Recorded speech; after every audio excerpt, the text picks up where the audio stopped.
પ્રકરણ 4. Tick tick tick.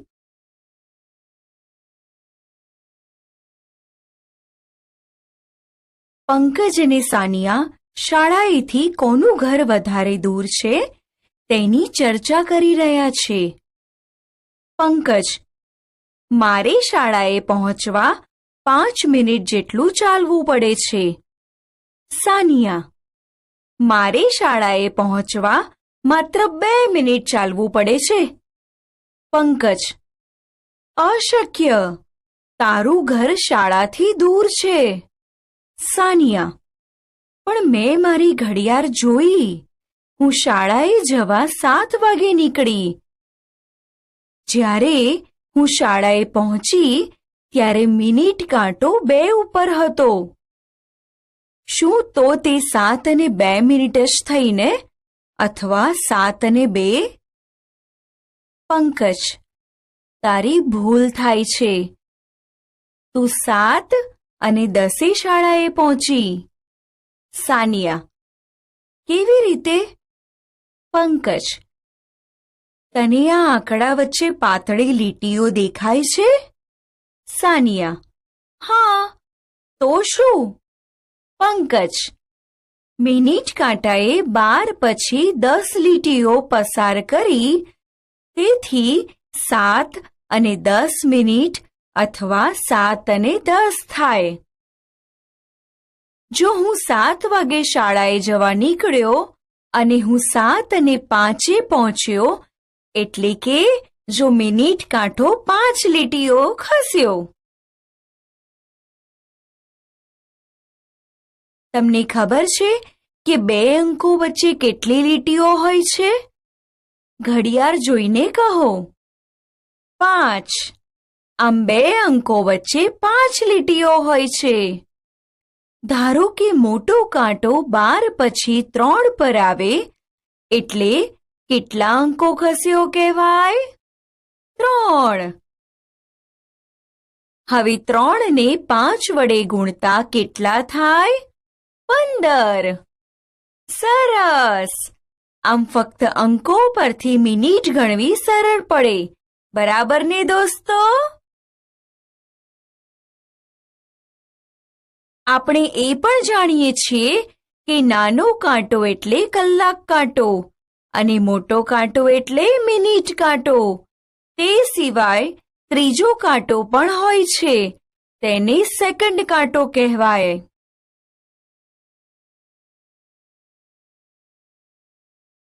નીચે આપેલ સમયને ઘડિયાળમાં દર્શાવો. 1. પહેલી ઘડિયાળનો સમય 3 કલાક ને 10 મિનિટ છે. સૌ પ્રથમ કલાક કાંટાને 3 પર આ રીતે દર્શાવીશું. 10 મિનિટ એટલે 2 ગુણ્યા 5 મિનિટ, એટલે 12 પછીના 2 અંક પર મિનિટ કાંટો આ રીતે દર્શાવીશું. 2. બીજી ઘડિયાળનો સમય 6 કલાક 40 મિનિટ. સૌ પ્રથમ કલાક કાંટો 6 ઉપર આ રીતે દર્શાવીશું. 40 એટલે 8 ગુણ્યા 5 મિનિટ, એટલે 12 પછીના 8 અંક પર મિનિટ કાંટો આ રીતે દર્શાવીશું. 3. ત્રીજી ઘડિયાળના સમય 4 કલાક 45 મિનિટને ઘડિયાળમાં દર્શાવવા કલાક કાંટો 4 પર અને મિનિટ કાંટો 9 પર આ રીતે દર્શાવીશું.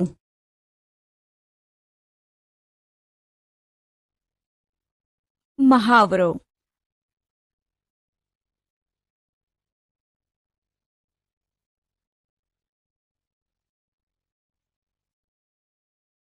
શું તમને આકાશ દર્શન ગમે છે? આકાશમાં તારાઓ, ચંદ્ર અને સૂર્ય હોય છે. તમને ખબર છે, દરેક દેશમાં સૂર્ય ઉગવાનો અને આથમવાનો સમય જુદો જુદો હોય છે. આપણા જ દેશમાં જુદા જુદા મહિનામાં સૂર્ય ઉગવાનો અને આથમવાનો સમય જુદો જુદો છે. જેમ કે માર્ચ મહિનાથી જૂન મહિના દરમિયાન એટલે કે ઉનાળાના સમયમાં સૂર્ય વહેલો ઉગે છે અને મોડો આથમે છે. જ્યારે જુલાઈથી ઓક્ટોબર દરમિયાન એટલે કે ચોમાસાના સમયમાં થોડોક મોડો ઉગે છે અને જલ્દી આથમે છે. જ્યારે નવેમ્બરથી ફેબ્રુઆરી દરમિયાન એટલે કે શિયાળા દરમિયાન સૂર્ય મોડો ઉગે છે અને જલ્દી આથમે છે. આ ચિત્ર ફ્રાન્સના પેરિસ શહેરનું છે. પેરિસમાં ઉનાળા દરમિયાન રાત્રે 9 વાગ્યા પછી સૂર્ય આથમે છે. આ ફોટો રાત્રિના સમયે લેવામાં આવેલો છે. પરંતુ શિયાળામાં અહીં સાંજના 4 વાગ્યાથી અંધારું થાય છે.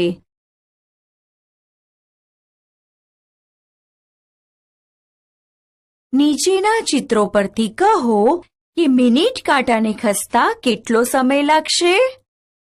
અ 3:35 થી 3:50. ઉકેલ: અહીં મિનિટ કાંટો 7 પરથી ખસી 10 પર આવે છે. 10 ઓછા 7 ગુણ્યા 5 એમ લખાય. કારણ કે તમે જાણો છો કોઈ પણ બે અંકો વચ્ચેનું અંતર 5 મિનિટ હોય છે. તેથી 3 ગુણ્યા 5 બરાબર 15 મિનિટ થાય. બ 3:40 થી 4. અહીં મિનિટ કાંટો 8 થી ખસીને 12 પર જાય છે. 12 ઓછા 8 ગુણ્યા 5 મિનિટ બરાબર 4 ગુણ્યા 5 બરાબર 20 મિનિટ.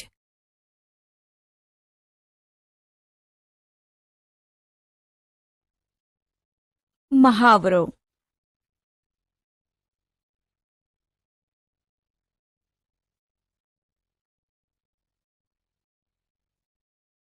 ચાલો આપણે ફરીથી ઘડિયાળ જોઈએ અને જવાબ આપીએ. અ મિનિટ કાંટો 2 થી શરૂ થયો. ફરી 2 સુધી પહોંચતા તેને કેટલી મિનિટ લાગશે? ઉકેલ: 2 થી શરૂ કરી 2 સુધી પહોંચતા મિનિટ કાંટો 12 અંક પર ફરે છે. 12 અંક એટલે 12 ગુણ્યા 5 બરાબર 60 મિનિટ. બ કલાક કાંટાનું શું થશે? તે પણ ખસે છે?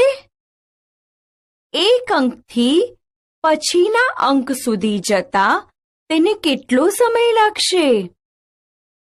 ઉકેલ: ધારો કે કલાક કાંટો 7 પર અને મિનિટ કાંટો 12 પર હોય એટલે 7 વાગ્યા એમ કહેવાય. પણ મિનિટ કાંટો જ્યારે 12 પરથી ફરી પાછો 12 પર આવે એટલે 7 વાગ્યાની જગ્યાએ 8 વાગે છે. આમ નાનો કાંટો એટલે કે કલાક કાંટો 1 અંક આગળ ખસે છે.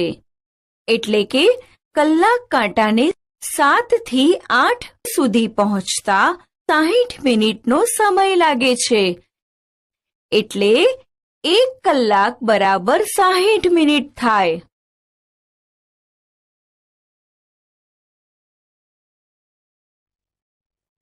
મહાવરો: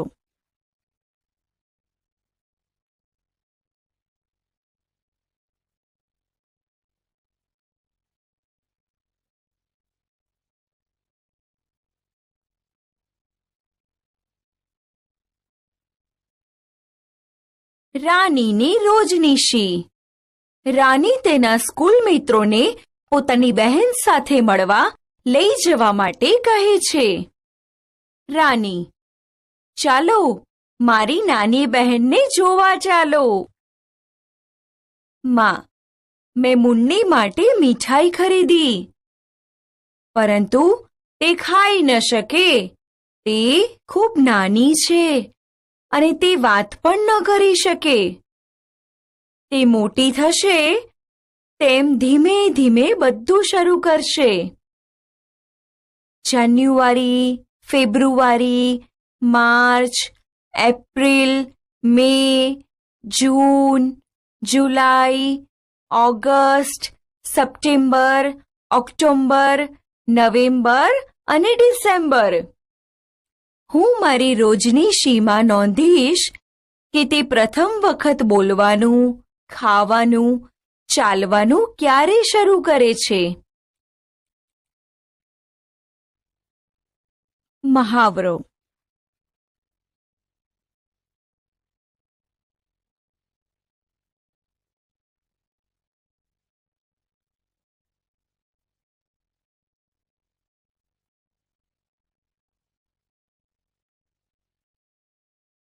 રાની પાસે એક પાલતું ગલુડિયું હતું. 2 અઠવાડિયા પછી તેણે તેની આંખો ખોલી હતી. તેણે તેનો આ પ્રમાણે વિકાસ જોયો. 3 અઠવાડિયા પછી તેનો પહેલો દાંત આવ્યો અને ખાવાનું શરૂ કર્યું. 4 અઠવાડિયા પછી તેણે આસપાસમાં માંડ ચાલવાનું શરૂ કર્યું. 7 મહિના પછી તેને બધા જ દાંત આવી ગયા. 1 વર્ષ પછી તે મોટું કૂતરું બન્યું અને તેના પોતાના ગલુડિયા હતા. મુન્ની અને રાનીના ગલુડિયા વચ્ચેનો તફાવત નોંધો. સ્થિતિ: ચાલવાનું શરૂ કર્યું. મુન્નીની ઉંમર: તેના જન્મના 11 મહિના પછી. ગલુડિયાની ઉંમર: તેના જન્મના 4 અઠવાડિયા પછી. સ્થિતિ: પહેલી વખત ખાવું. મુન્નીની ઉંમર: તેના જન્મના 6 મહિના પછી. ગલુડિયાની ઉંમર: તેના જન્મના 3 અઠવાડિયા પછી. સ્થિતિ: પહેલો દાંત આવવો. મુન્નીની ઉંમર: તેના જન્મના 6 મહિના પછી. ગલુડિયાની ઉંમર: તેના જન્મના 3 અઠવાડિયા પછી. તમે જોયું ને, રાનીની બહેન તેમજ ગલુડિયાના વિકાસમાં અંતર છે, ખરું ને? આવી જ રીતે દરેક પ્રાણીના વિકાસમાં અંતર હોય છે. જુદા જુદા પ્રાણીઓ એક સરખી ઝડપે મોટા નથી થતા. અહીં આપણે મરઘી, ગાય અને પક્ષીની વાત કરીએ તો પક્ષીનો વિકાસ સૌથી વધારે ઝડપે થાય છે. તે પછી મરઘીનો વિકાસ થાય છે અને સૌથી ઓછી ઝડપે ગાયનો વિકાસ થાય છે. મહાવરો.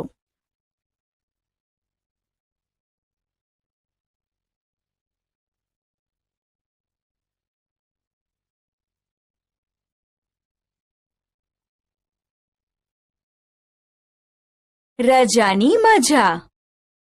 અલીની રજાઓ શરૂ થઈ ગઈ હતી. તે ઘણો ઉત્સાહિત હતો. તેણે સુંદર આયોજન કર્યું હતું અને પોતાની પિતરાઈ શબાનાને કહેવા માંગતો હતો. તેથી તેણે તેને પત્ર લખ્યો. અજમેર, તારીખ 7/5/2018. વહાલી મોટી બહેન શબાના, હેલો, તમે કેમ છો? હું અહીંયા મજામાં છું. મોટી બેન, મારી રજાઓ આજથી શરૂ થાય છે. હું મારી નાનીના ઘરે 10/5/2018 રોજ જવાનો છું. હું 20/5/2018 રોજ પાછો આવીશ. મારી શાળા 4/6/2018 રોજ ફરીથી ખુલશે. તમારે ક્યારે રજાઓ પડે છે? તમે અહીંયા નહીં આવી શકો? આપણે અહીંયા ખૂબ મજા કરીશું. આવજો. અલી. નાગપુરમાં રહેતી શબાનાને આ પત્ર 13/5/2018 રોજ મળ્યો. તેણે અલીને જવાબ લખ્યો. નાગપુર 14/5/2018. વહાલા અલી, હેલો, હું અહીં મજામાં છું. ગઈકાલે મને તારો પત્ર મળ્યો. મજાની રજાઓ. મારી શાળામાં 1 જૂન 2018 થી રજાઓ પડે છે. તે ફરી 10 ઓગસ્ટના રોજ ખુલશે. હું શાળા પ્રવાસમાં ગોવા જઈશ અને 7/6/2018 પાછી આવીશ. હું ત્યાર પછી અજમેર આવવાનો પ્રયત્ન કરીશ. આવજે. શબાના.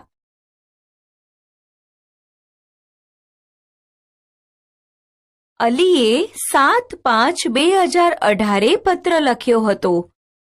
તમને યાદ છે કે આપણે કઈ રીતે અંકોમાં તારીખ લખીએ છીએ?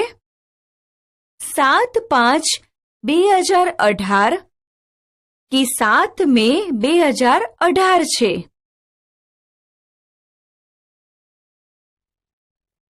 મહાવરો.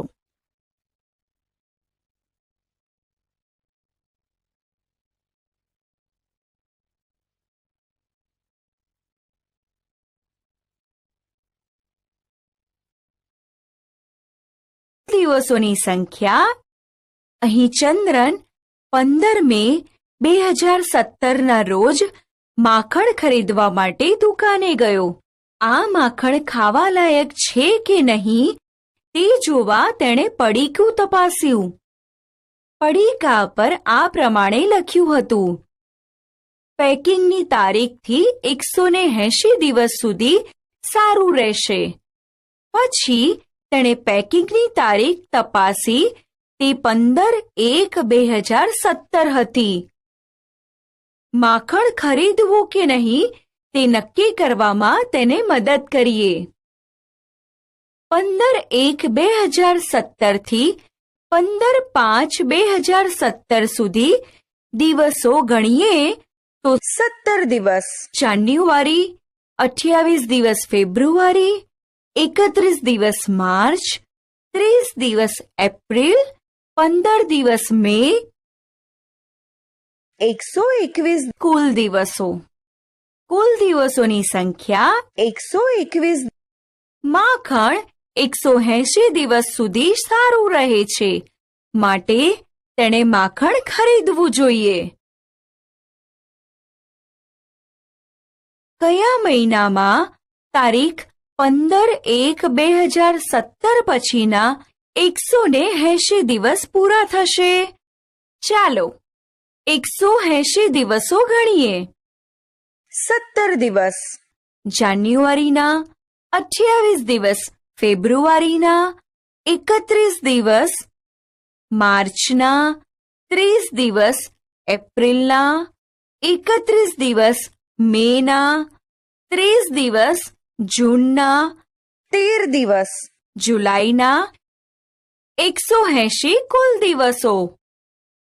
આમ 14/7/2018ના દિવસે 180 દિવસ પૂરા થશે. ચંદ્રન તેને 15 મે 2017ના રોજ ખાઈ શકશે? હા, ખાઈ શકશે.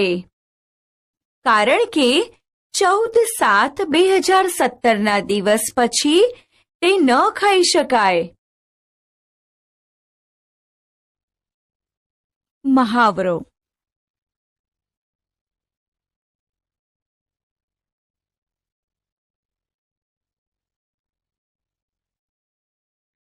ટપુ ટ્રેન ચૂકી ગયો એટલે કે છૂટી ગઈ. ટપુની શાળામાં ઉનાળાનું વેકેશન પડ્યું હતું. તે તેના દાદીના ઘરે ગયો. તે ત્યાં તેના ઘણા બધા પિતરાઈને મળ્યો. તેને ત્યાં ખૂબ મજા આવતી હતી અને ઘરે પાછો જવા ઈચ્છતો નહોતો. ટપુ, તારો થેલો ભર. ટ્રેન સાંજે 5:30ની છે. અરે નહીં, આપણે આટલું વહેલું જવાનું છે. મારી ઈચ્છા ટ્રેન ચૂકી જવાની છે. ટપુ અને તેના માતા પિતા 5:15 સ્ટેશને પહોંચી ગયા હતા. અનુમાન કરો, શું થયું? તેઓ શું ખરેખર ટ્રેન ચૂકી ગયા હતા? હુર્રા! એનો મતલબ કે આજે મારે પાછું જવાનું નથી. શું તમે અનુમાન કરી શકો કે તેઓ શા માટે ટ્રેન ચૂકી ગયા હશે? ખરેખર ટ્રેન સવારે 5:30 વાગે જતી રહી હતી. ટપુના માતા પિતા મૂંઝાયા. તેઓએ સ્ટેશન માસ્તરને પૂછ્યું, અમારી ટિકિટ 5:30ની છે. પરંતુ સાહેબ, આનો મતલબ સવારના 5:30. અરે હા, આ મારાથી કેમ ભૂલાઈ ગયું? રેલવે દ્વારા સાંજના 5:30 માટે 17:30 લખાય છે. ટપુએ કહ્યું, શા માટે? કારણ કે તેઓ 24 કલાકની ઘડિયાળ ગણે છે.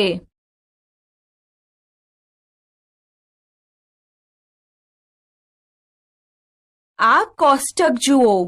તે તમારી ઘડિયાળ અને 24 કલાકની ઘડિયાળ વચ્ચેનો તફાવત દર્શાવે છે. તમારી ઘડિયાળનો સમય 12 કલાક. બપોરના 1 કલાક એટલે 24 કલાકની ઘડિયાળનો સમય 13 કલાક. બપોરના 2 કલાક એટલે 14 કલાક. બપોરના 3 કલાક એટલે 15 કલાક. બપોરના 3:30 કલાક એટલે 15 ને 30 કલાક. સાંજે 6 કલાક એટલે 18 કલાક. સાંજે 9 કલાક એટલે 21 કલાક. મધ્યરાત્રિના 12 કલાક એટલે 24 કલાક. તમે કહેશો કે 24 કલાકવાળી ઘડિયાળ આવું શા માટે દર્શાવે છે? કારણ કે તે આખા દિવસ એટલે કે 24 કલાકની હોય છે. ધારો કે રાત્રિના 8:30ની ટ્રેન છે, તો રેલવેની ટિકિટ પર શું સમય લખેલ હશે? 20 કલાક 30 મિનિટ લખેલ હશે. 12 કલાકવાળી ઘડિયાળમાં દરેક સમય 2 વખત આવે છે. તેથી સવારના 5:30 એટલે 5:30 AM.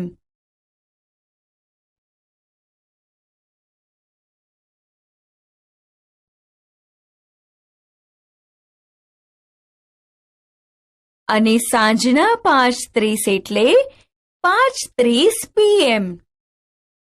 અને બપોરના 12:30 એટલે શું? તે 12:30 PM થાય. બપોરના 12 વાગ્યાથી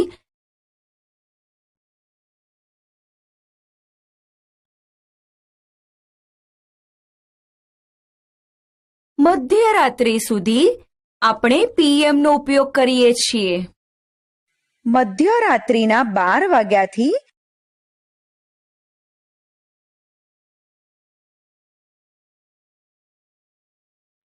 બપોરના 12 સુધીના સમયનો આપણે AM તરીકે ઉપયોગ કરીએ છીએ. મહાવરો.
આપણે શું શીખ્યા?